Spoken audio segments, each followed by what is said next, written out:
সুপ্রিয় ভিউয়ার্স, আসসালামু আলাইকুম। আজকে আমি আপনাদের সাথে শেয়ার করব ঘরোয়া উপকরণে সবথেকে বেশি স্বাদে কাঁঠালের বিচি ভর্তার একটি রেসিপি। এই কাঁঠালের বিচি ভর্তার এই রেসিপিটি তৈরি করার জন্য আগে থেকে আমি কিছু কাঁঠালের বিচি নিয়েছি। তারপরে কাঁঠালের বিচিগুলোর যে খোসা থাকে সেটা ছাড়িয়ে নিয়ে দুই ভাগ করে কেটে ধুয়ে পরিষ্কার করে নিয়েছি। এভাবে দুই ভাগ করে কেটে নিলে সহজে বিচিগুলো সিদ্ধ হয়ে যায়। এখন একটা চুলাতে হাঁড়ি বসিয়ে দিয়ে কেটে রাখা কাঁঠালের বিচিগুলো হাঁড়ির মধ্যে দিয়ে দিলাম। দেওয়ার পর এখন সিদ্ধ হওয়ার জন্য পানি দিলাম।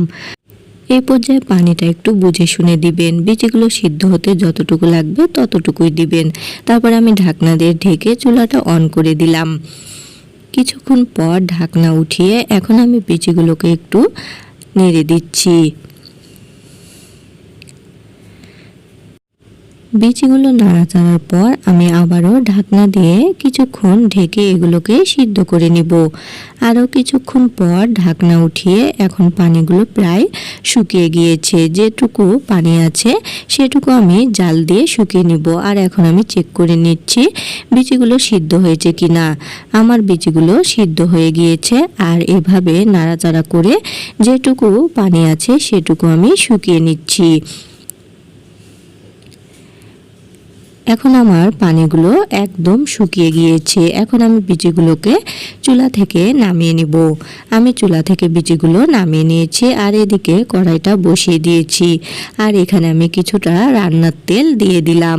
আপনারা চাইলে এখানে সরিষার তেলটাও ব্যবহার করতে পারেন। আর কিছু রসুনের কয়া খোসা ছাড়িয়ে নিয়েছিলাম সেগুলো দিলাম। আর কিছু পেঁয়াজ কুচি দিয়ে 2 মিনিট ধরে এগুলোকে আমি নেড়েচেড়ে ভেজে নিয়েছি। আর এই পর্যায়ে আমি কিছু শুকনো মরিচ দিয়ে এগুলোকে আবারও সমস্ত উপকরণকে নেড়েচেড়ে হালকা ব্রাউন করে ভেজে নিব।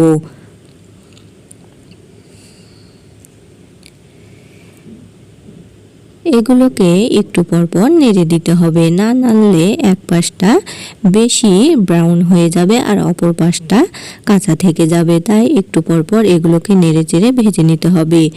এগুলো আমার হালকা ব্রাউন কালার চলে এসেছে। এখন আমি এগুলোকে তেল ছাড়িয়ে উঠিয়ে নিলাম। আর যে তেল আছে ওই তেলেই সিদ্ধ করে রাখা বিচিগুলো দিয়ে বিচিগুলোকে কিছুক্ষণ নেড়েচেড়ে ভেজে নিব।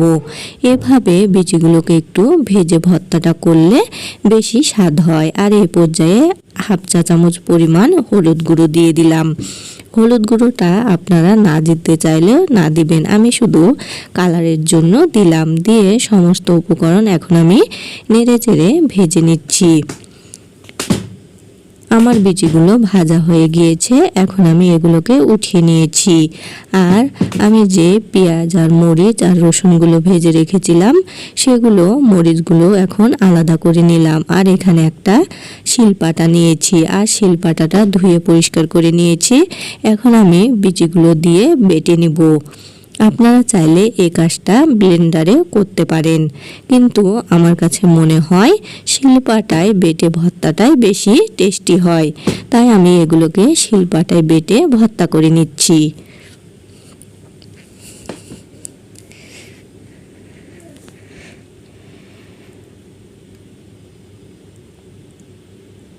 আমি এখানে এক হাত দিয়ে ভিডিও করছি আর এক হাতে এগুলো বেটে নিচ্ছি।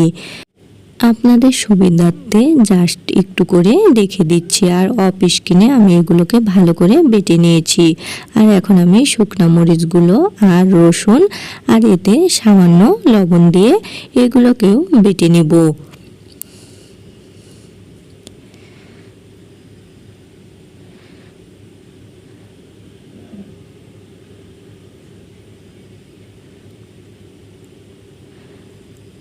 আমি সমস্ত উপকরণ বেটে নিয়েছি।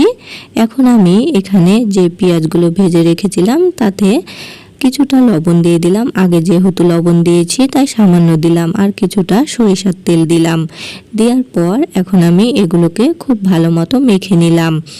আর এই বেটে রাখা বিচিগুলো দিয়ে এখন এগুলোকে আমি ভর্তা করে নিব।